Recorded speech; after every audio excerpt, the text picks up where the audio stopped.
Hello everyone, and welcome to second recording and review of the game Dune War for Arrakis. Initially, as I mentioned in previous video, I planned to make it a three-part review, but because of my uh, attachment to the game, which decreased, and my time availability, I realized I would just shorten the review path to two games, and I will show you a second game, very different to what I was showing in previous game, because first of all, I will be playing Harkonnen instead of Atreides. Secondly, we will play with both expansions. And third, to be honest, it will be mostly negative review. I will try to pinpoint what I don't like about the game and why, and why in the long run it gets a little bit boring quite often. And as I mentioned in previous game, the biggest advantage and the best part of the Dune War for Arrakis is playing House Atreides, but the biggest downside in the game is playing the Harkonnen and overall the Harkonnen gameplay. So I'm checking the goals of our Atreides here. I will not be going in that deep detail here of the rules because I mentioned the rules previously. I will just talk a little bit of more, not exactly how rules work, but what I'm doing, and then you will see probably you will extrapolate from that what and why I do, why some part of the games are not that don't live for that long. So I set up my vehicles. I set up 3 vehicles here, as you can see in the top left part, just because I don't see a way for me to be attacking this turn there, so I don't need that space. I have smuggler vehicles, which work similar to my vehicles. It just they give less spice. They always give only 1 spice, and whenever they are killed, House Atreides hastens their ability to get smugglers on the board, which are additional leaders, actually quite strong leaders, and additional troops. I have quite neat armies in here. I just need to recruit like 1 more Sardaukar with named leader, for example, and I can start bashing sieges with this army. That's why I simply prepared ornithopter here, ornithopter here. My move is very telegraphed, but it doesn't really that matter if it's telegraphed. Atreides can't do much about it anyway, so yeah. I have 2 cards. One is the move, and 1 card moves armies, which moving cards that move armies are always useful, and 1 I don't remember. We will see. So my opponent is there's some fixing. There were some issues with tokens. Yeah, he was something broke with the mod, so that I needed to fix some stuff. Wait, did I? Okay, so I jumped a little bit too fast. So as usual, House of Atreides first uses desert actions. Desert actions are the non-committal one, non very committal ones. He has 3 desert actions because he has 3 dice left than me. Why commit a die without full knowledge of what I will do? If you can just spread the desert tokens. It is interesting, those desert tokens specifically telegraph him going for the smuggler harvesters, but they give only 1 spice each, so I don't care. I think, okay, I will not be. I just use deploy, so he used that action, and then I use deploy action. As we can see, I put a second Sardaukar here and Beast Raban. And then I spread out my soldiers somewhere. The regulars. Regulars don't matter that much, just only a little bit. So yeah, and like first action deploy is the best start for the Harkonnen because you want to have one army that can move and start smashing stuff. So it is interesting. His goals are for named leader to kill something, to attack any settlement with my settlement with a legion, uh, and one more. I think this is Paul and no, what was that? Maybe to be spread out on mountains. Yeah, and he doesn't seem to be really working on any of those. He doesn't set up for the uh, attack on the sieges, set my settlements. Uh, he doesn't set up like pull fast just to kill a guy or anything like that. But or even like he doesn't have any way to go on mountains, so he clearly is going for the harvesters to get benefits from the expansions because both expansions put a high pressure on harvesters. Uh, if you watched my previous game, I mentioned then multiple times that harvesters and spice game really don't matter that much. The optimal strategy for both sides is to basically ignore the spice game. Both expansions put heavy expression on the harvesters. Uh, both Harkonnen get more stuff the more they harvest, and Atreides get stuff when they attack the harvesters. Still, to be honest, I'm not sure if it is enough. I I don't think this is really that valuable. Okay, I use strategy to move two armies. One of the move is like this very simple move. I just move my army out, and I move second army to be prepared. To have second prepared army, and suddenly I have two massive armies after using two dice, and I can threaten I can threaten sieges. So in response, my opponent deploys. This is like not sure how questionable or not questionable, simply because then I can simply attack the second one. This is like the classic 1-2 punch. You go with one ornithopter here, and then you have second ornithopter to fork the sieges. Whatever these do, you can simply attack the second one and not care, right? So that's basically my plan. So he recruits here, but it is a little bit too little too late because I can attack somewhere else. He should be able to play a leader here. Why doesn't he? Is he thinking? Maybe he's thinking. I sped up the game a little bit, so we will not be dragged out into downtime. Yeah, and he put Stilgar. Stilgar is the strongest two swords leader for Atreides, starting leader for Atreides.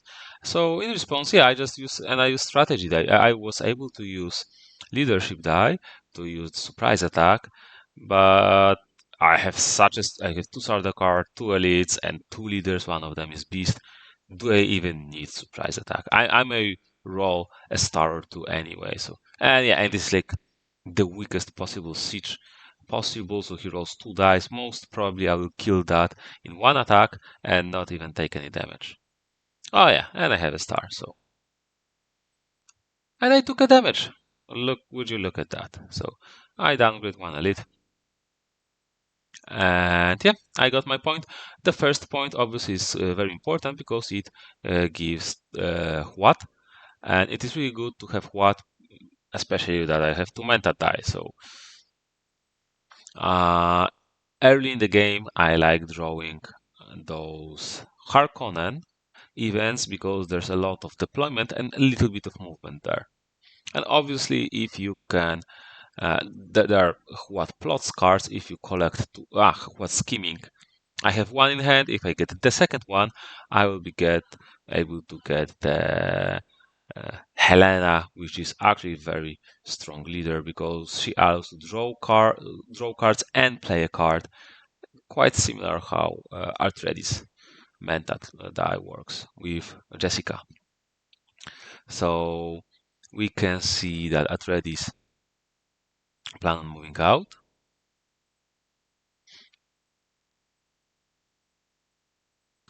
And they split the armies because they don't want to move with everything, which is reasonable. They just go, uh, go on adventure.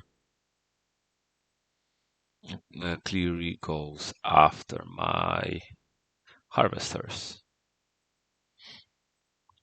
Yeah, because he is planning. I see he's planning to use the strategy die, so he sets up free. Wait, yeah, no, yeah, strategy die. So he used his Bennett token.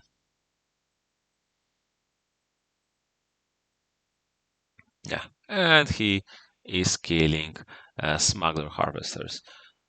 So this is a little bit of a shame because smuggler harvesters are permanently killed, not like regular harvesters.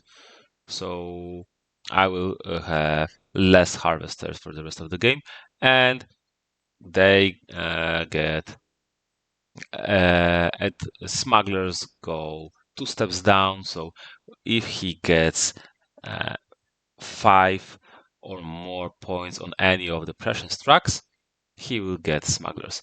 And each harvester killed gives him uh,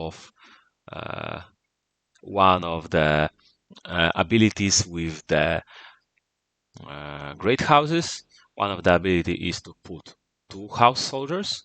One of the ability is to put frigates, and one of the ability is to move the shipment 1 step closer. At the end of each round, the shipment moves 1 step, and the stuff collected lands almost anywhere on the map. Frigates are like super transporters that allow to transport uh, free areas ahead or bombard actually. And house troops are like regular troops, but also leaders, which are like flexible soldiers, but not very tough. Uh, and if I will have spice and I will be spending this spice, on my side, spending spice gives those 3 abilities too. So like additional uh, ability to get some additional strength. The issue is that I get that for free as Harkonnen. I simply get that for harvesting spice, what I do anyway, and he gets that, and he needs to spend valuable resources. The spares die, spares die, a very rare dies for him, so for him to be able to do this. So he spent another die to take another 2 harvesters, so he gets even more stuff, which is cute. He will be getting shipment soon, but on the other hand, I don't know. I mean, he is not getting any points, so if he's not winning the game, I'm not losing the game, right? There is one thing about this, which we will see how it will work out soon, but yeah, just in a moment. So what will he do? I probably should move camera more to my opponent than myself, but when I play, I spend my opponent's time to think on myself, but probably when recording, I should show my opponent more. Because yeah, they're probably thinking what to do. They spent 2 dice out of 3, right? Or maybe no, 3 dice, because they deployed 1. So they have only leadership left. Not too flexible, to be honest. And he is still technically able to fulfill the goal of named leader killing a Naib. Not here. Stilgar cannot kill this one because in this zone there is my legion. But for example, put Paul somewhere. he decides to move. Interesting. So what does he do? A lot of deployment tokens revealed, which is quite common when you want to spread out your armies early to like move out on the map and do some stuff.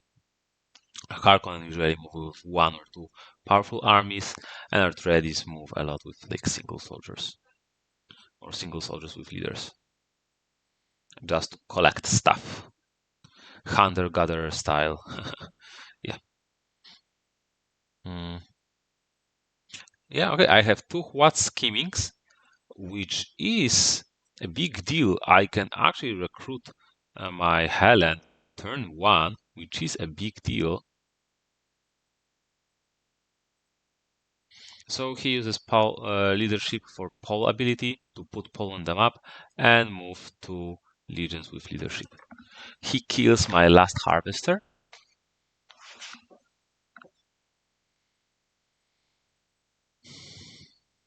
So, and does he do anything else? So again, he will get more soldiers.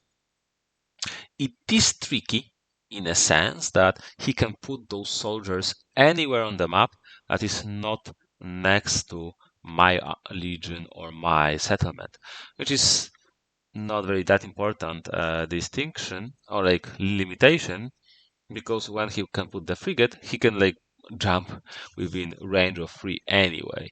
So I actually he has ability to threaten my settlements, which I will need to react in some way. It is inconvenient. I would prefer. I use. So I had a decision to make. I had a house die. With a house die, I can either put two vehicles, for example, two harvesters on the map to get some spice, despite the fact that all my harvesters got killed, or I can upgrade my regulars into elites. And I decided, you know what? This will be like a testing game, a showcase game, that I, as the Harkonnen player, will completely ignore the expansions in the sense I will not go hard on spice just because there are rules for that. I will still go the straightforward, a very plain Harkonnen game where I just make armies, I smash sieges, and I will get spice anyway because the lower I'm on spice, the more harvesters I have. So I will get my spice back. The only downside of that is that I'm not able to buy spice, and buying spice is a very powerful mechanic because it simply means that you need to conquer smaller number of sieges, and it is a big deal. But then again, uh, if he will go first, maybe he will recruit here, and this will be a little bit inconvenient. I mean, I can just ignore it or hop over it. But right now, I have such a massive army, I can simply kill all of it to not allow House Atreides to and Fremen to recruit here more. So I simply decided that yeah, I'm not putting down harvesters. Uh, there's a harvester strike. So my opponent fulfills his first goal for 2 green points and 1 red, which like getting 1 precious card, or like I don't know how to call it. What was the name? Precious cards. Yeah, to get 1 precious card on 1 is not necessarily bad. Sometimes you get 0, and it is very awkward, like I got in previous game. Sometimes you are able to get 2, but if you're not like set up, you don't have a lot of stuff. Getting 1 is fine, especially that this is very cheap one and easy to fulfill. The thing is that he doesn't have any research stations, for example, to follow, so he is not hitting those 3 points thresholds to get his upgraded leaders, and it is quite important, and also not only because of he's slow on winning the game, but he simply has a little bit of less stuff. So yeah, I decided to kill what he schemed enough, and I get Mama, so I get her powerful ability. I draw two cards. Oh, you know what? I will show that because this is important. I got two cards, so I draw with her two cards, specifically Emperor cards, and uh, and then and then I can play a card, and I have cards to play. So I got I got Shaddam recruitment card, which is good. It is fun. It is cool to have him because one of his cards, one of the most powerful cards in the game, where you simply recruit him into a legion and then move with the legion and make a surprise attack, which is stupidly strong. Then Guild Navigator. Guild Navigator is like additional ornithopter with some niche difference. Quite situational, but actually I think I will use it this game, so I'll show it. And then I am able to. I probably was looking for a card that will allow me surprise attack. That would be cool because I would like to surprise attack it to reduce my damage received. But on the other hand, I still have some healthy hand of cards. So if I will start losing soldiers, I can still chuck out some cards to keep my combat dice at 6. So yeah, I use it just to move. Why? Because at the end of the round, he is able to recruit all his 4 house troops, and then he can put them almost anywhere on the map and attack any of my settlements. So you really need to. I was playing these expansions for the first time, so I completely missed the ability for that. So I just moved out like normally gathering soldiers, and I realized, oh yeah, I need to actually protect Arrakis. 2 elites should be enough because he has only 4 regulars, so he will have like 4 dice, and I will have 5 dice already. And what will he be pressing? Will he kill me in 1 turn? I don't think so. So Arrakis is safe. Yeah, but okay, and I put 1 more. That's for the heck of it, just to be extra safe. And I actually like it. I mean, losing if he expends all of those harness resources to just get 1 settlement, so be it. I don't care. This is not that big return on his investment, but I cannot allow him to take Arakin or Karak because that would be too much.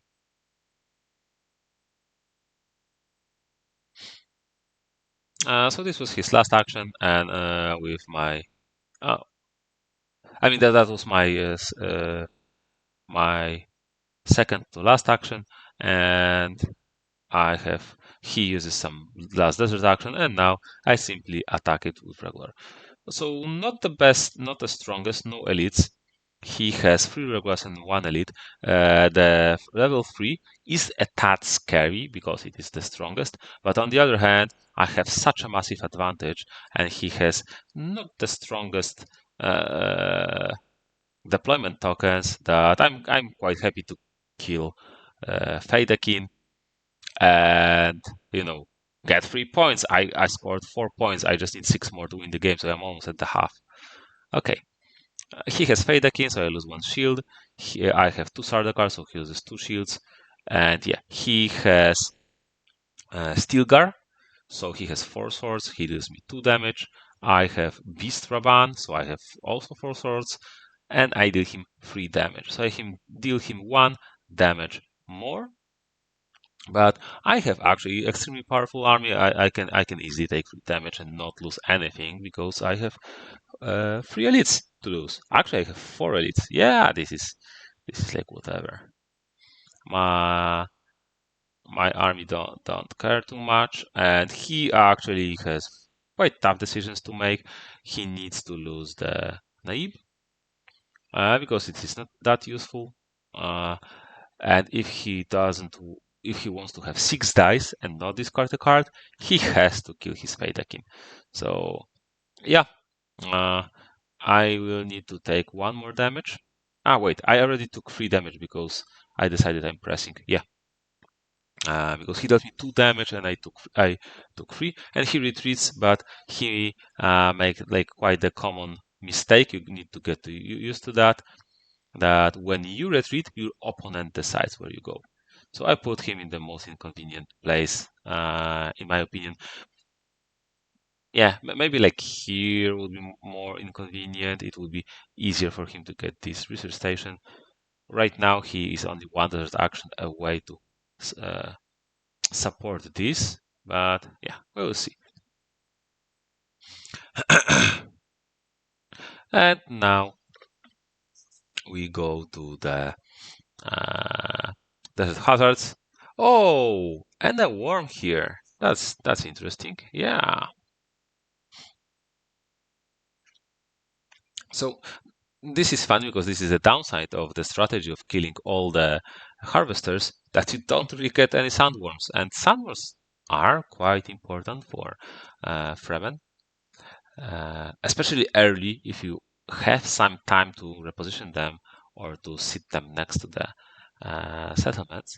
And I got 1 damage uh, from the Coriolis storm. So you can see that insane power of Harkonnen. I had 1 army, and I took 2 sieges for 4 points, and I need 6 points. So with this speed, I I win round 2, round 3. Can he win round 2? I mean, no, he can't. So yeah, I get the Bene Gesserit token because I recruited Helena. I hope her name was Helena because I don't remember. So I'm not sure. It would be funny if I would be misspelling her name for the rest of the game. Yeah. So yeah, I got 4 out of 10 points, where my opponent focused heavily on spice and got 2 and 1, and he needs, he needs much more. Now he decides where to remove which to reshuffle. So he reshuffled ability to attack my settlements, which I need to keep in mind. Yep. Yeah. And interestingly enough, he chucked out the one to have 3 legions in the different mountains. I actually like this one because look at that, you have 4 desert stations in mountains. So you get 3 of them and you get that one. You get a lot of points. This is very synergistic, especially every game. And sometimes you spread out armies in inconvenient places for Harkonnen, so a bonus too. But yeah, okay. My opponent has some resources, and I'm losing a die this turn. It is not a big deal. Usually, as Harkonnen, you lose a die turn 1. He's thinking where to put his soldiers. Probably does he want to put them in aggressive manner or in defensive manner? And he decided to put them like, that is interesting. Okay, that is interesting. Interesting placement. So he cannot support his armies. So this is for what? 1, 2. Actually, he can attack with this guy. This is actually quite smart. This is interesting. 1, 2, 3. Yeah, he can attack with this single guy. He can take this settlement. I missed that. This would be quite good return on investment, I'd say. 1 soldier to get 1 settlement with the 1 frigate. So you need to be more careful as Harkonnen with empty settlements. And for example, with this one, he can use this one to jump to this settlement and make it quite defensive. So this decent stuff. And those soldiers not doing too much, to be honest, because they are not able to Sunstride, so they cannot take this one. but maybe they can go back to the settlement and protect it. Submit shield. Yep. Okay. And I should move my transporter. We were probably talking something.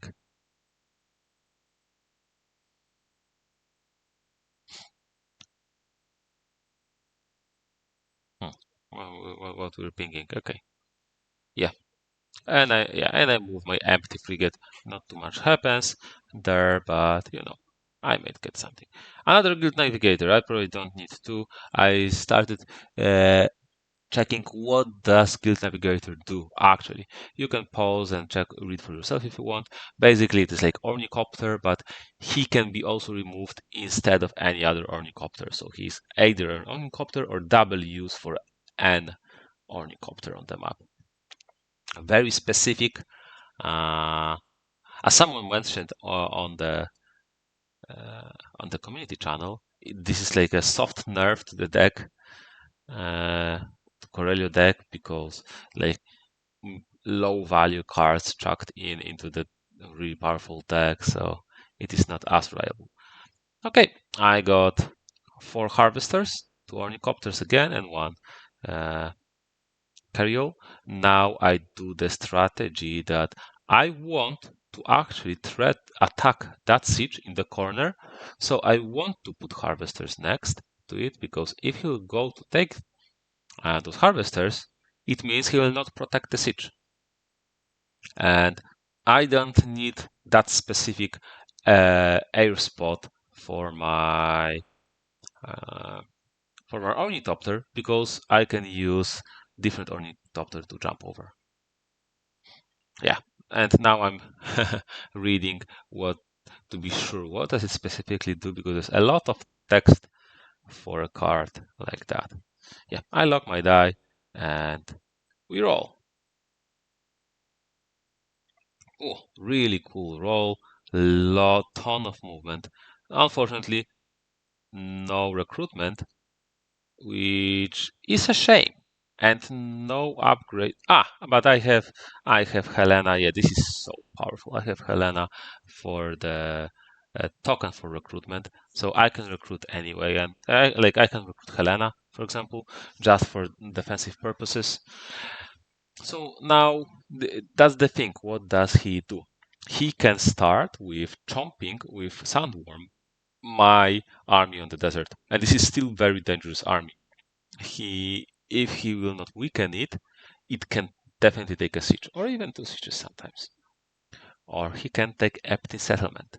If I was him, I would definitely take the settlement, because okay, you may be you may be slowing down me, but if you don't win, if you never win, it means I never lose, right? So, yeah. And he needs those points. He spent a lot of time not getting any points in previous turn. So, yeah. Some thinking, understandable, because Atreides have really, really lot of things. And he has actually very inconvenient precious cards this turn. Like 2 legions, 1 legion with revert. Oh, that's interesting. Okay, so he places 2 soundworms somewhere. He places them interesting spot. Does he want to collect that lone soldier back to the settlement to protect it, or maybe he wants to make a wall to make those settlements safer, because there's sandworms on the way? Okay. Hmm. Interesting.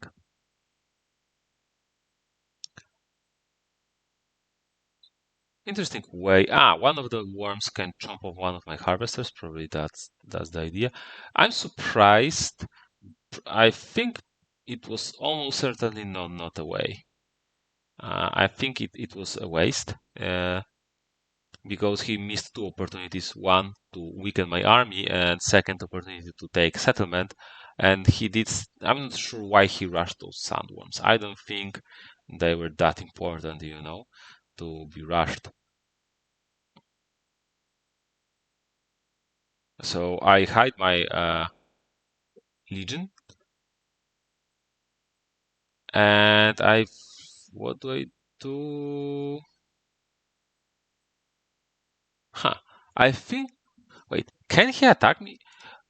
One, two, three. He is in range. Does he not have strategy die? Maybe he doesn't have strategy die, and that's what's happening. I'm debating one. What is happening? I should show my opponent board more often in those recordings, you know. But this is really weird that I didn't move. Wait, um, show me. No, he has still got. Yeah, he has strategy.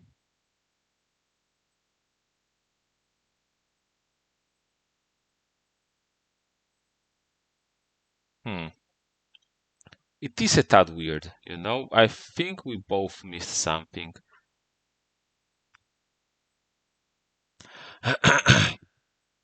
One, two. Yeah, he can attack there. So I don't have any of the most sexy cards that allow you to do some powerful attacks. Like with Sardaukar, you don't take damage, or some you recruit some stuff and you get the uh move and attack, or like surprise attack. So any of those stuff. Now I use the token to recruit. Yeah, because I probably want to have a big army that can start moving too. And now I defend my settlement. Yeah, that makes sense. That makes definitely a sense. So like one soldier doesn't have that much combat ability to take it, you know. And yeah, just Arrakis to be extra safe. And who I recruit? Yeah, probably Helen. The thing is, there are some cards for Harkonnen that recruit named leaders. There's a card that recruits Aramshan, card that recruits Bisraban, card that recruits that Baron.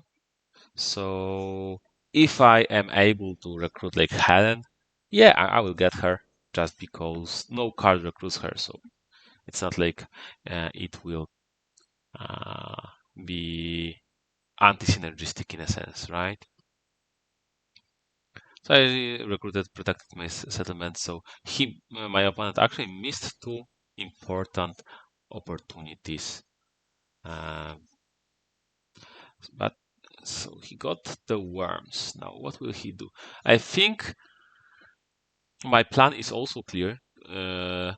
That I will move my Beast Raban Legion into the area with Ornithopter, and then I can threaten stuff.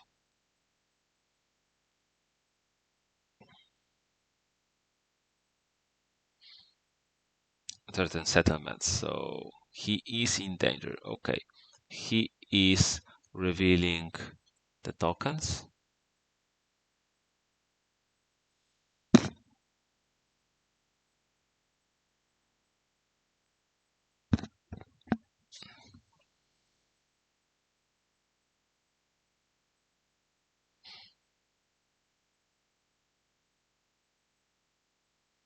What does he do next?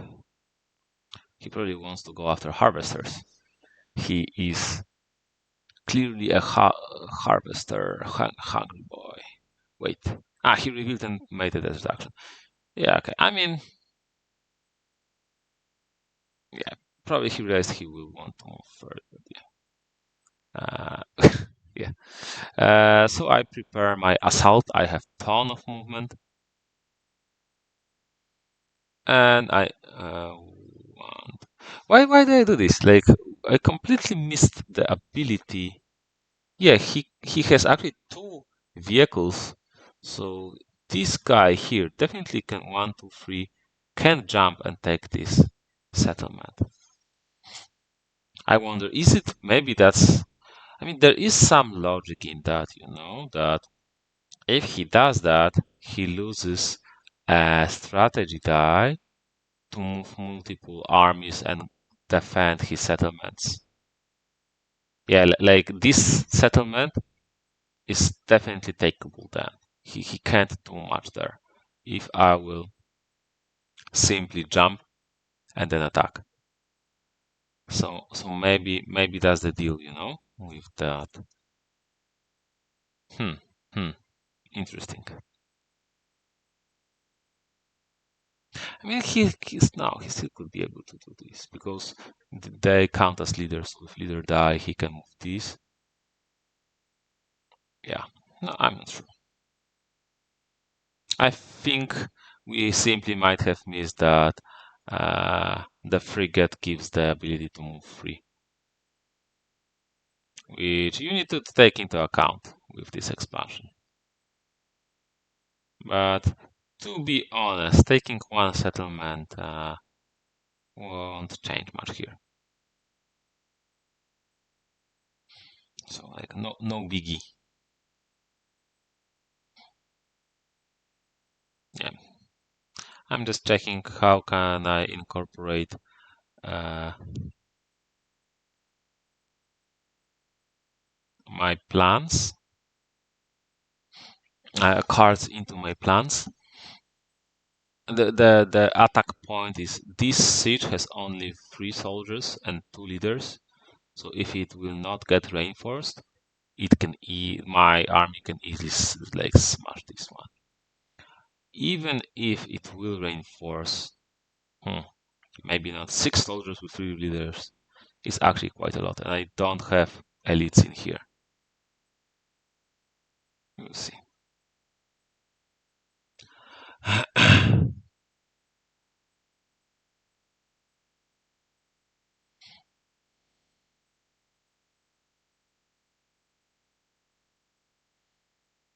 Okay, so placed, and I'm another good navigator. Come on, okay. So I got 3 good navigators. Why would I need them?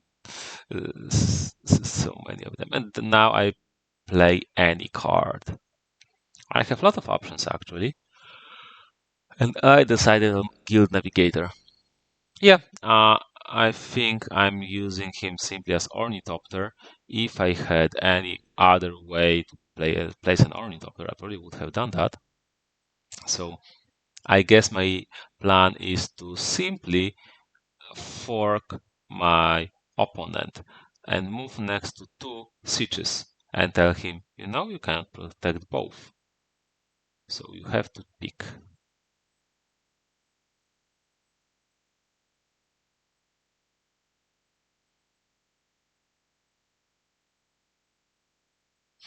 Hmm. Let's see. He doesn't have that many options because he used a number of his dice. He probably was thinking on using the action in here to take this research station, but suddenly my mama is here with the Guild Navigator, and yeah, if he moves out, I will take the siege for free. So probably not the most convenient. He has he has a house die and deploy. Hmm.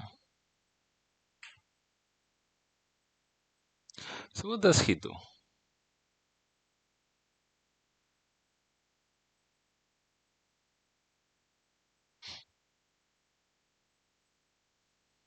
He has actually a ton of soldiers. This is funny. Ah, yeah. He is asking about this person's card that as a free action reveal a siege in the same area as a pole. So he wants to reveal a siege, but it is at the end of the round phase. So he cannot do during the action phase. Like you can see the difference here's an action phase. So it is not like you don't do this for free. Actually, if you were able to, this would be like the easiest uh, card ever. So he simply so yeah, he needs to defend the siege. Or I mean not even defend. If I will attack it, I will reveal it. So yeah. Um we're checking some rules, so speed it up. I think he was asking can he place a worm sign token on the siege, but you can't. That would be funny. So what do you do, my friend? Mm, yeah. So he uses, I guess, house die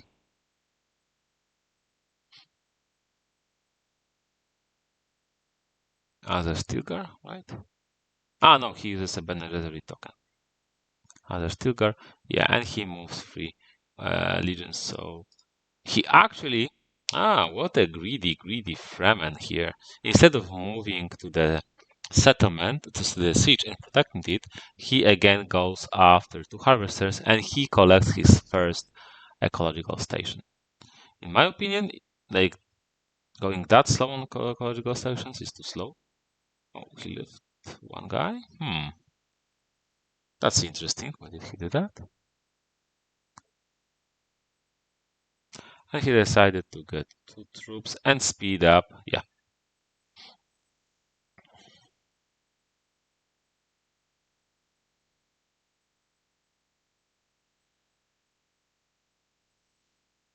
So now go I do my play, I think. Because why should I wait?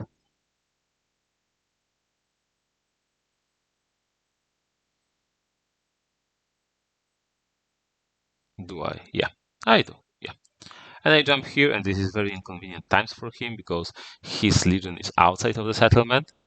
So, I mean, my powerful 6 soldiers with 2 Sardaukar and 2 named leaders army can probably fairly easy smash this. I will be losing dice and losing soldiers quite early in the combat, but I have cards to spare. I have guild navigators to throw away, you know? And yeah, I jump here with Ornithop. No, I did something else. No, what I'm doing? Yes, I used,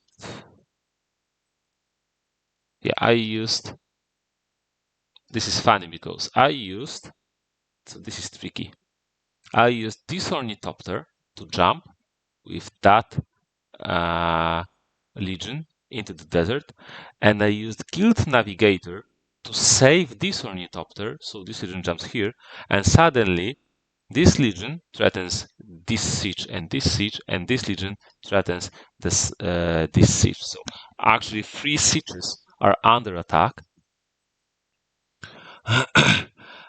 and I will definitely take one easy because he has simply no way to protect 3 sieges.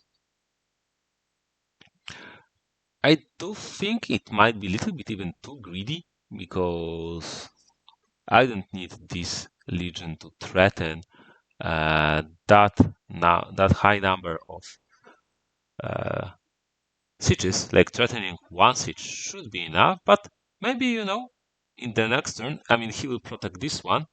So next turn I will still be threatening this one without the need for the move, right? So yeah, he uses 2 moves to protect his sieges.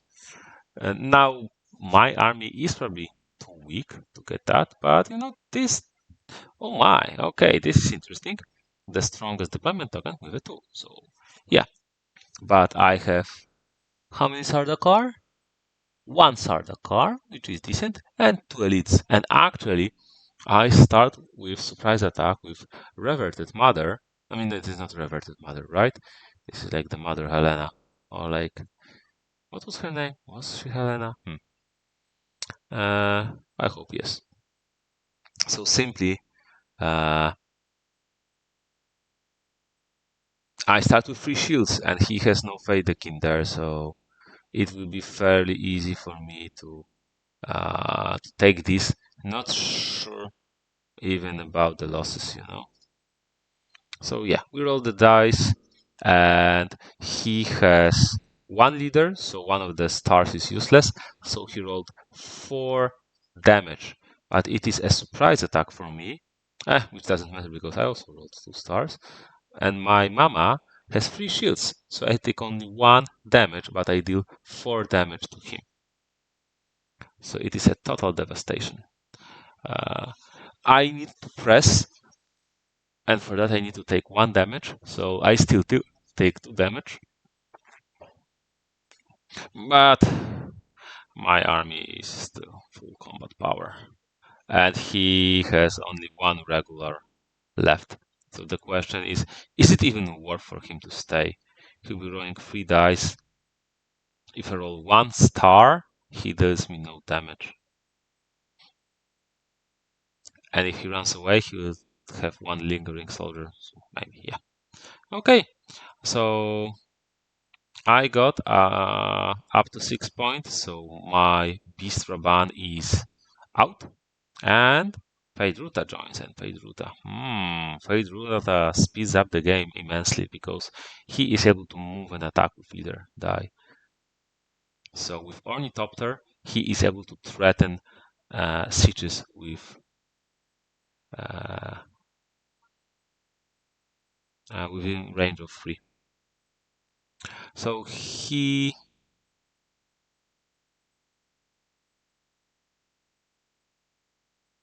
plays a card to probably recruit smugglers, and I realized he forgot to put 1 smuggler at the beginning of the turn. So he recruits smugglers.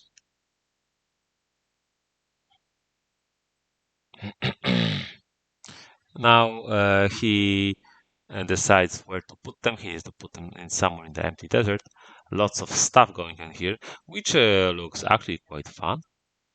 Oh, he blocks that one with that space with his smuggler ornithopter, which is funny.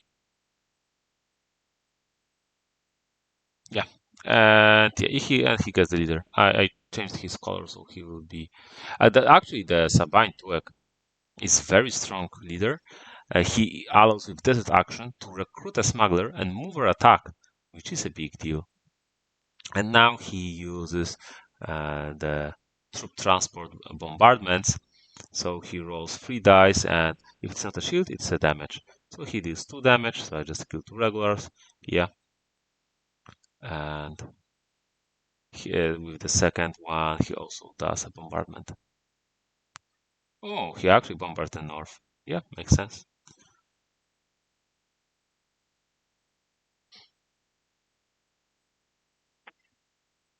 Yeah. He also dealt 2 damage. Yeah, north is much weaker now, which I really need to pay attention to that. So I play a card to reveal a siege, because if this siege will be revealed, then the precious card of revealing a siege with Paul will not be able to fulfill. So I stopped him from scoring any points this turn, albeit he missed ability to take a settlement. So to score points like that. On the other, yeah, but he really also wanted to start me on spies, I assume. Yeah. So he is not able to fulfill any goals. And let's see how much. Oops, recruit. Yeah. And he was not able to fulfill uh, any goals. So yeah, okay, he does stuff, but he's not winning the game, right? And I got my 2 points, and so it was quite costly, to be honest. I didn't do that much this turn either, but if I score points and my opponent doesn't, you know, and I unlocked Feyd-Ruta, which is a big deal. So my initial approach was to move one of the guild bans and pay for spies to keep other two at place, but then I realized, you know what? I can, instead of yeah, and I just want to have full army of troops, which is funny. Uh, because I was, to be honest, I was a little bit afraid that he will recruit all of them, and I will not be able to recruit any. Which, It might be some strategy there, you know? Yeah, we roll Coriolis Storms. So one army got no damage, one army got 2 damage. Yeah. And yeah, I recall my vehicles, and I realized that ah, I put back my reverted mother. You know, she did her deal. I'm not sure if I'll be able to attack this siege with that bottom army, just because if he recruits there, and this is some strong siege to like some high level siege, that army is not enough. So yeah. Uh, I need to discard some cards, which is quite common with House Harkonnen. Actually, lots of their cards give cards, and you know their dice give them a lot of cards. So yeah, and I'll not be using many cards anyway. And yeah, and now I changed my plan. You know what? I said that I can, instead of paying 4 to keeping 2 guilds in place, I can pay only 3 to move one up, and then yeah, 2 goes down, but I save 1 spice, and if I will get 6 spice this turn, I'm able to like bump those bottom guild bans up, and the and this way stay at all, losing only 1 die. So this will be a little bit slower turn for me probably, just because I need to like collect myself, and I have only and I don't have that Bene Gesserit token.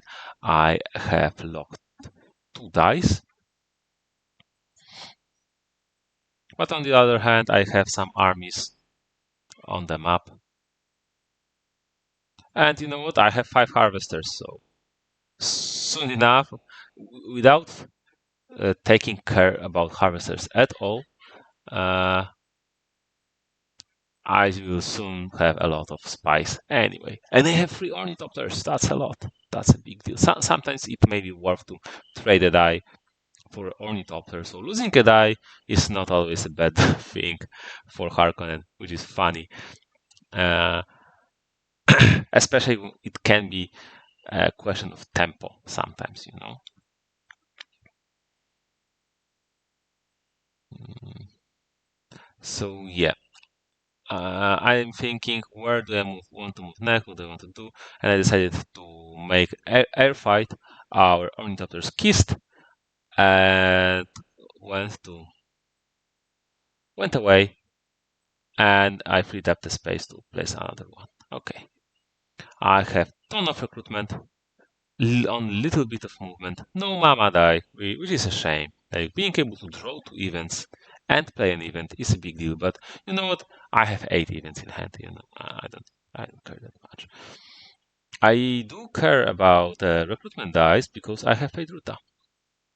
So yeah, he trumps my legion, which is understandable because this legion threatens 2 sieges, so he wants to weaken it, and he just dealt only 1 damage.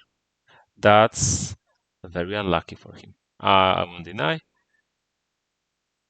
but oh, and I decided to kill Bashar. That is funny. There's no leader then. What do you plan on doing? I use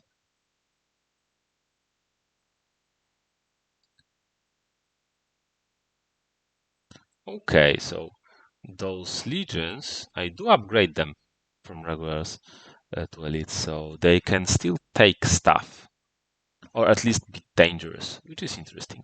I, to be honest, I probably should protect North Pole a little bit more, because there are only 2 soldiers there, so it can be quite easily taken.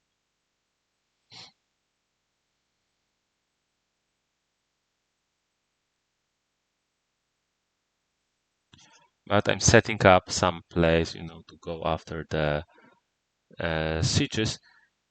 He has quite high number of soldiers, but if I will bleed him out, maybe I'll just bleed out one army just to weaken him, and then go with the second army, something like that. We'll see.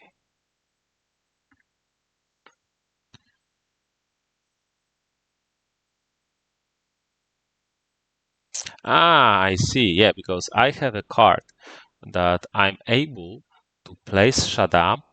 This is the power card I mentioned. I have a card that allows me to place Shaddam into any legion and then make a move and surprise attack with that legion, which is extremely strong. And actually, having this army there, again, I'm threatening two sieges, and they may be not strong enough to defend themselves.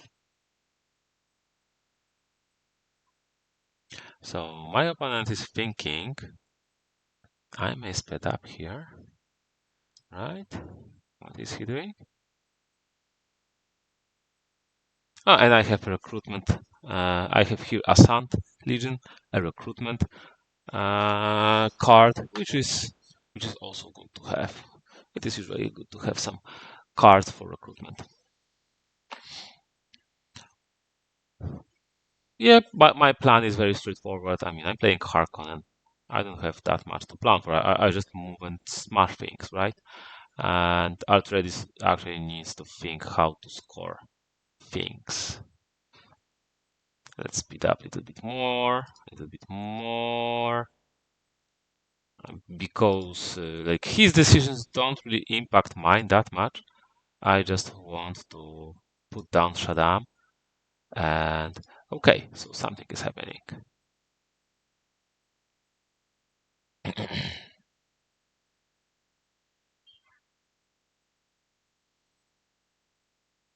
Yeah, so he because he has 3 green, he upgraded his pole. And Paul has the very powerful ability that he can use leader action to to use desert action and surprise attack, which is super strong because now he is making what is this card? He's making me discard the card, right? Right, what is happening? Yeah. Oh, I can recruit Baron. I have quite cool number of cards that can be useful. No. He decided that he discards a card probably so he rolls more dice.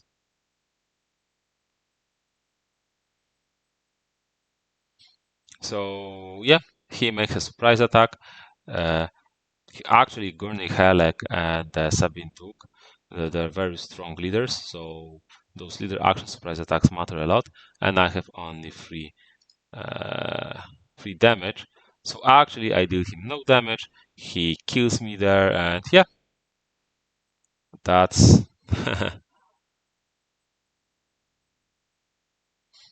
He took the north. Yeah, he actually had fairly weak army, but those 2 strong leaders and surprise attack was enough. Because I also had fairly weak army, so you know. Yeah, he got his points. Uh,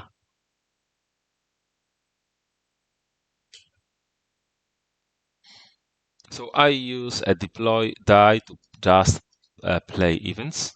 I use one event to recruit Shaddam, and then I use second event to simply to use the power card and jump in here and attack. And this surprise attack, so uh, it might be a little bit scary. He has 1, 2, 3, 4, 5. He has 6 soldiers there, but he has no Feidaki. No, he has 5 soldiers. He has 5 soldiers. One of them is elite and Naib. I have 6 soldiers, and I have 2 Sardakar, 2 elites, and my strong named leader. I rolled no stars, which is very important because this is surprise attack. My card gives surprise attack. So I have 3 shields. My result is 5 attack and 3 shields, and I pierce through 2 shields of his. Okay, so yeah, he deals me no damage, and I deal him 3 damage. Because it is surprise attack, I have the I have Emperor +2. So basically, he dealt me completely no damage, and I deal him a lot. I take damage only from pressing the attack, which is a little bit sad that he put so much effort and soldiers. Like, as Arthredes, you rarely have so many soldiers, and still they are not able to even deal me damage. 1 point of damage, right? What they're doing is just standing in place, so I taking damage from the siege. So again, I pierce through 2 shields because I have 2 Sardakar. He has 3 swords. He has just a simple naive, so this is just a sword. But I have 3 shields, so this means no damage. And I have 4 swords because 2 are from Shaddam, and he has 1 shield. So I deal him 3 damage, he deals me nothing. Yeah, I'm just checking. 2 swords, 2 swords. So basically, he has only. So I reduce 1 guy to press, and he has simply 1 guy left. Well, if he wasn't able to deal me damage on 6 dice, he won't be able to deal me damage on 3 dice. At least that's my hope. And again, he forgot that I'm the one deciding where he retreats, so I put him. Is he thinking that if I decide who's staying and fight? Yeah, okay, so he decided, you know what, if I'm the one deciding. So he got 1 useless shield because I have Sardakar, 1 useless star because he doesn't have leaders. And yeah, I got 2 points. So basically, I need to take 1 siege that is not a 1-pointer.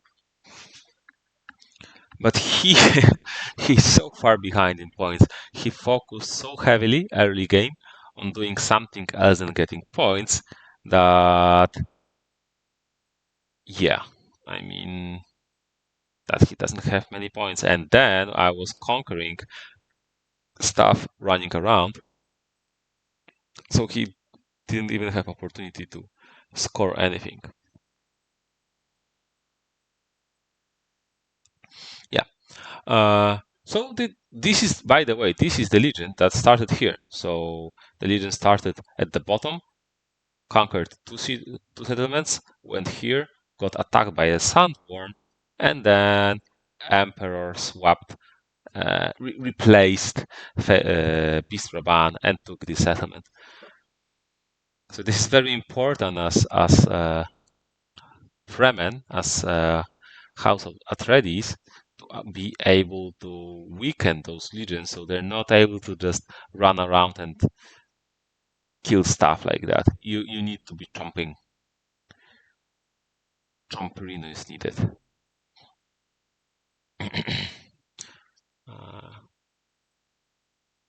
He might be afraid that I will. This is quite funny situation. He might be afraid that I will be taking the how they're called. Yeah, the smugglers settlement, because then they're completely removed from the game. Kills the die, kills everything apart from Gurney Halleck. He would die because he's not with religion, but he would go back soon. But to be honest, I don't want to do that just because if I will do that, he will get a desert action and will be able to attack with Sandworm my legion, and I don't want him to attack this legion. I don't really care about smugglers. They're not doing that much. Or like, okay, they took the North Pole, which is a shame. He got points, and I lost a recruitment point, which is a big deal. But right now, they will not do too much anymore.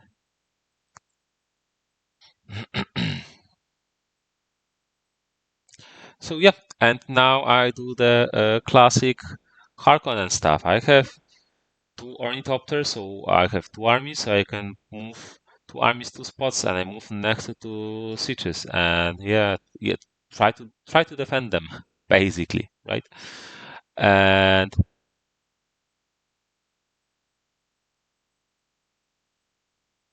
he can't defend both at the same time. There would be a way. No, there's no way. Yeah. So yeah. Uh, my opponents tried to play heavy soldiers, very defensive game, but I simply didn't allow him. I'm just uh, either getting bigger armies and just killing his armies, or splitting my armies so that he has no recruitment resources to defend in every possible area. I need to have Fate Ruta, so I need to start recruiting soon. I mean soon. Like I really need to recruit this turn.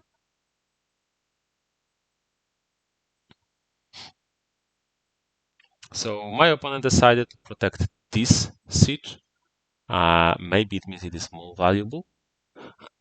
But also, importantly enough, he again has the prescience card that he had before, that if he reveals siege with Palm Deep, he gets points, but he also has the second goal that if he reveals two deployment tokens when he's deployed, he also gets points.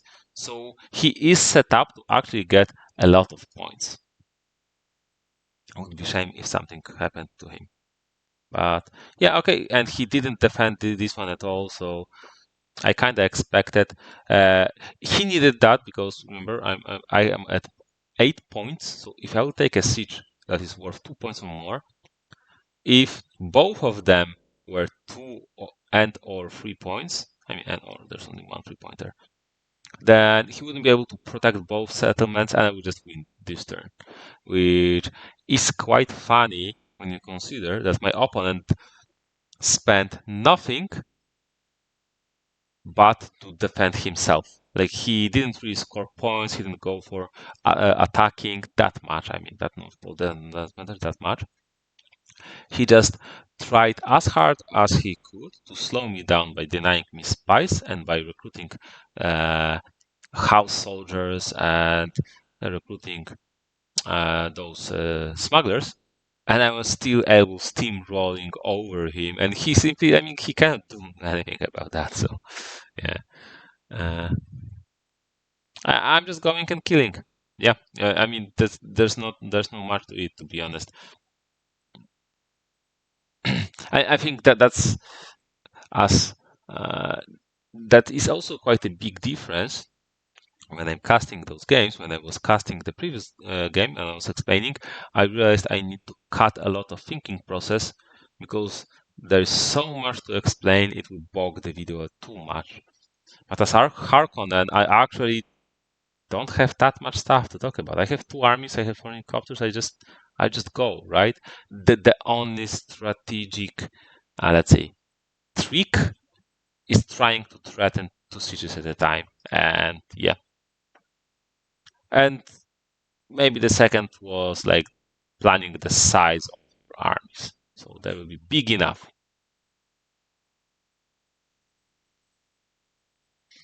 Um, okay.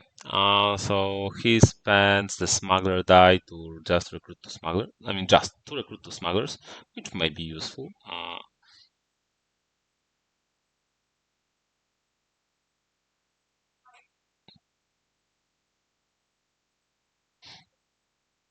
Yeah, I'm checking how do I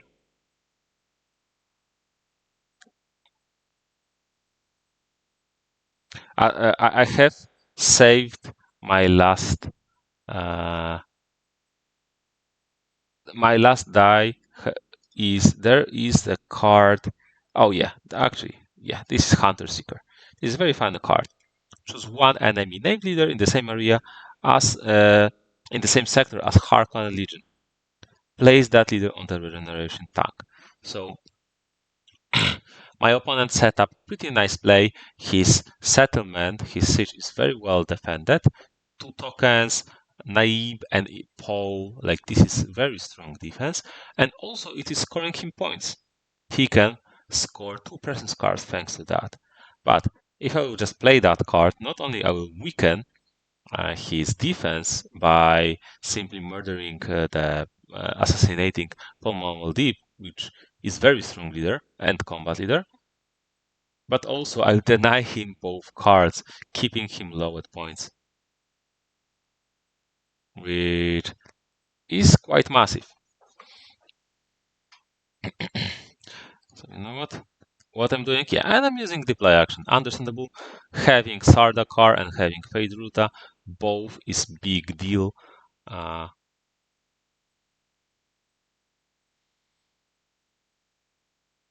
uh, what I'm thinking here, I may be thinking that the protecting settlements not that important because like if he scores 1 point in each color, too late to matter, right? I need to take basically I need to take any settlement on the map to win the game. When there are 3 settlements, that's not too many places you can pick from. But I'm not in a hurry. He has only 4 to 1 at points. So my opponent, especially that I know that I'm denying him any point this turn, my opponent needs probably about 2 turns to win if he really speeds up. He definitely cannot win in 1 turn. There is a chance to score that many points in 2 turns, but even that may be not enough. So he needs to hold off all of his free settlements for 3 turns, at least for 2 turns, which is not possible. I mean, realistically speaking, I don't know what scenario would be required for that to happen. So yeah, I mean, he obviously, which is a good call, he defends this. He deploys in the weakest siege because it doesn't matter how strong are 2 of his sieges. If one is easy to take, I'll just simply take it. So yeah, and I killed Palmo Deep, so no points, which is quite funny, quite interesting how you can deny points from Arthretis. Uh, it it would be cool if the game was more about that interaction, and when those games happen, when Harkonnen try to force through sieges, but also deny points from Atreides, and Atreides has ability to protect and defend sieges uh, and seek for the points. But yeah, and that's that will be the funny part that you'll be able to see soon, if I remember correctly. Okay, yeah, and we're doing the how you call it, then hazard, yeah, desert hazards. So yeah, he got 2 worms. One is protected with carriol, so I lost 1 harvester to this guy and 1 harvester to a worm.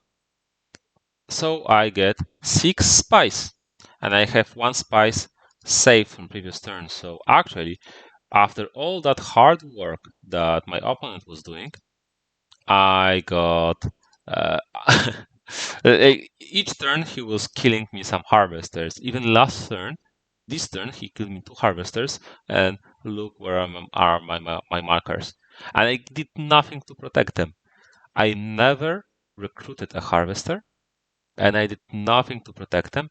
And I did nothing. I put no effort into this. It is round 3, and I will get 6 soldiers, 3 super, and 3 super transports. Just for free.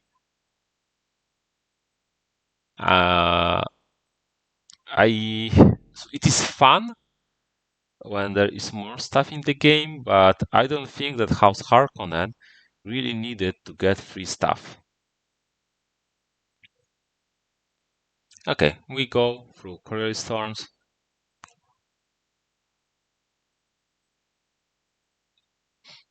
So there is some damage. Yeah, regulars are dying left and right. That's life of regulars, right? What can you do? Just probably hope to not be the regular. He can't score anything again, and I think we all can see where this is going. For it is going for House Harkonnen having a lot of fun. I have a bridge of 3 super transports. So with Fade Ruta, in 2 moves, I can attack with it bridge area of 7. So if I have leader die and like a strategy die, and I had no army on the map, I still would win this turn because I would be able to amass any army and just take any siege. But you know what? I mean, I got also 3 troops. So yeah. I forgot that I can't play them next to the siege, so I need to place them a little bit different spot.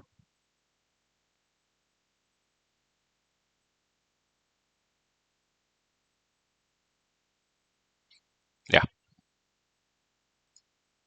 Okay, and my opponent placed here to supplement this settlement.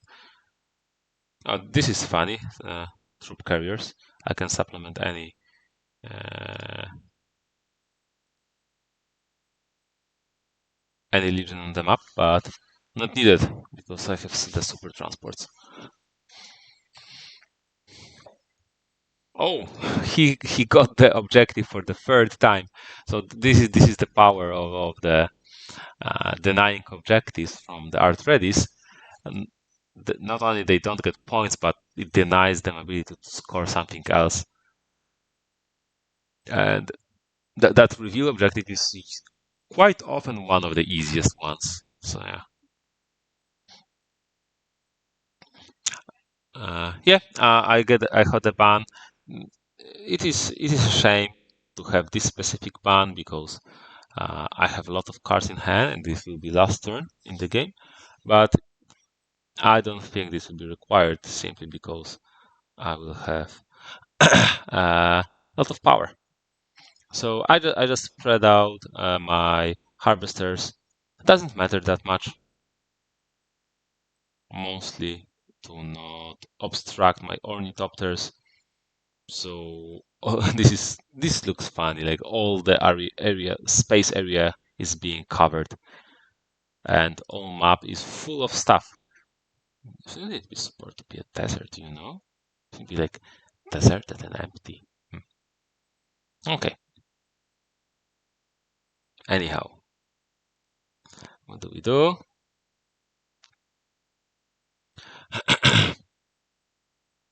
So my opponent actually he has house die, which can be 1 deployment, and 1 mentat die for some card drawing, but mother is still not upgraded, which is a big deal. He decides to use pole first. Interesting.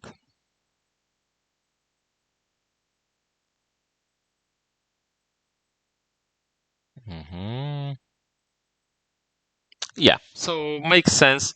He immediately recruits in here. If he didn't, it wasn't protected too well. I might have been able to take it with those 6 guys with a lucky roll. I mean, I have this that can bombard, and then maybe if I have a card, maybe that recruits stuff or something like that, or just simply attack here. So he needs to protect this city immediately. If he doesn't, I can probably take it. Or maybe he was able, to protect it by moving in there, but yeah.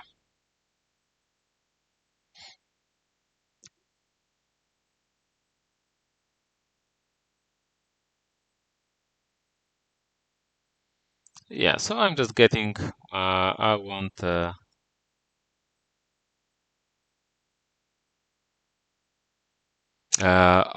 have my full view of possibilities with ton of cards in hand and playing a card. And this is funny, I am able to recruit two elites and Baron in an army and then move with any legion. I mean, an army, specifically one of the big Harkonnen cities. So yeah, I made a big army, and I'm thinking about attacking here, the top right. But you know what? Lots of soldiers, lots of leaders. Uh, I just go with my plan to take my massive army. And it actually like came almost out of nowhere. And I have Sardaukar, three elites, and two regulars and two strong named leaders. So this army alone is a threat. But I have two armies next to each other and some leftover army a little bit to the side. So yeah, it is doomed. It is not a question of what will happen, but how will it happen. So maybe not to drag over. Let's see. My opponent is playing mental die, seemingly. He drew a card and yeah, but he defends, so he places one Feydekin here. He would be able to place Paul, but well, Paul is in the tank. Actually, what I think would be proper for him is probably to move legions and move these guys. I mean, move, especially moving those named leaders in here.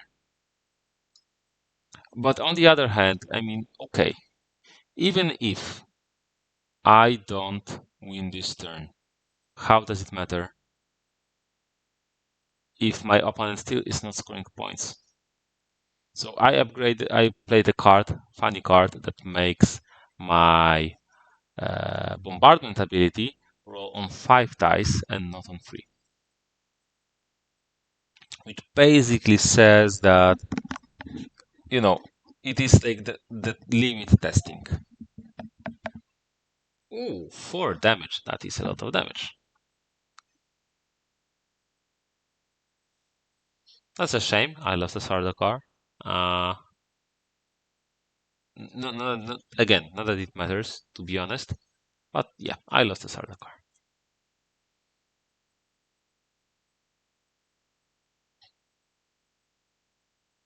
I use another card and I do the Sardaukar Disguised. I'm able to swap two elites with two Sardaukar and then move two legions with Sardaukar. So I have now an army of 3 Sardaukar and I gather here, so I have army of 4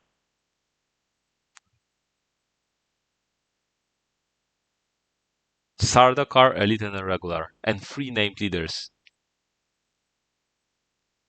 That is fun. I have to admit, like this is fun. In general, sieges are quite strong. I mean, so yeah, maybe that's the point where he needs to move those named leaders from the, how are they called, smugglers, to go in here, right? So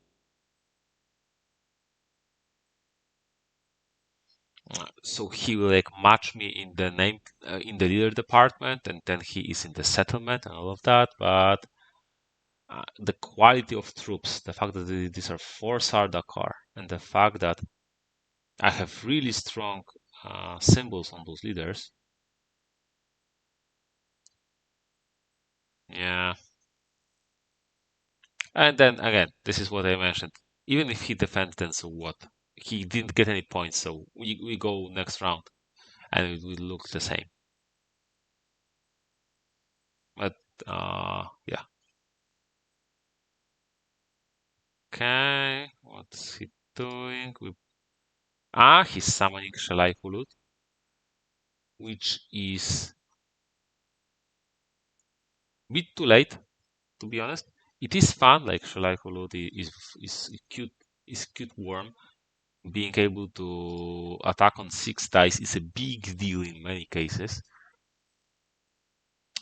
Uh, but I initiate my assault. I picked the strongest settlement to deployment. You know what? Maybe that one was stronger. I mean, I here 2 deployments, an elite, 2 deployments, and Faidakin. Leader, and name leader. Yeah, okay. Doesn't matter.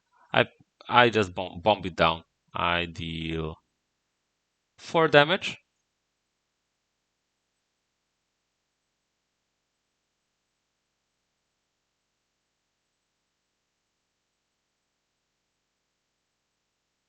So 2 elites die before the combat. And then I do second bombardment with second superior troop transport.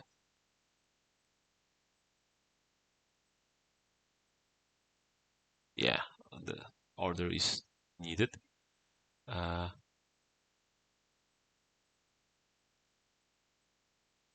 He thinks how to. Maybe I needed to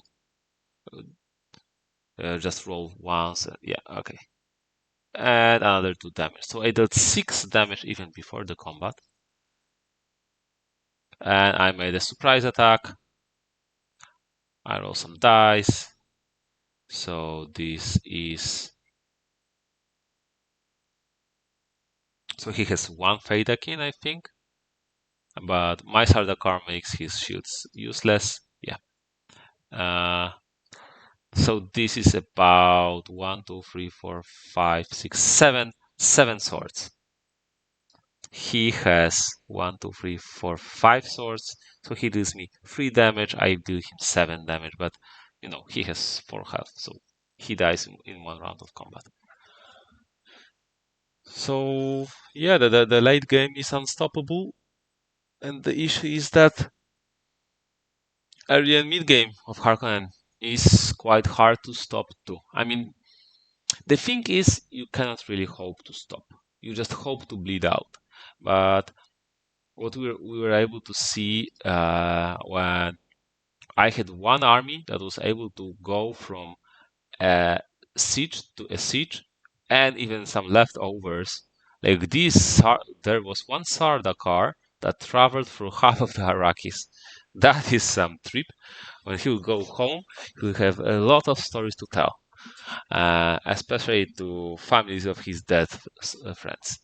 But yeah, uh, this, I mean, the game was decided probably quite far ago because, like, I mean, check my opponent points.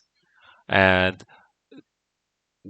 uh, to win the game, he always needs to have one of the tracks at the points of 10 or 9, and some else about in the range of 6, 5, and 4 or 3, somewhere like here. How far is he from getting 10 points? And definitely, even if he scored both yellow, he would jump to like 6 or 7, right? Not the big deal. I mean, not the big odds. So yeah, that was like a very simple steamroll, and it's not like I needed to think too much as Harkonnen or do too much. I just I have an army and I go. The only trick that you need, the only trick that you need to learn was like threatening multiple settlements, and there is some deeper knowledge on evaluating your combat power, like how much soldiers is enough to take stuff, how much is not enough. But that is really not that, I don't know, strategic, you may say, not that deep, especially if you consider that, again, my opponent tried to use the expansions to the fullest. I completely ignored it, and I just get stuff for free. From the smuggler expansion, I gave me nothing. I didn't get even one spice from it, and I did nothing with the harvesters. And I'm good on spice. I don't care about spice. And I get some super transports that just zoomed my army, bombarded stuff, and I even have some army that can do stuff like yeah. So this is a little bit weird. I don't think I have some doubts of how it works, and this is not really that much fun to play for me because it is not always about uh, like having those easy steamrolls where you don't even need to consider that much. So I mean, I hope I don't sound like a bit too complainy, but I hope you liked it, and I hope I gave you an insight and maybe some critique so you can decide yourself. What do you think? Does it resonate with you? Does it solve some doubts? Or do you feel that I'm exaggerating, or is it maybe fine? So thanks for watching, and let me know what you think.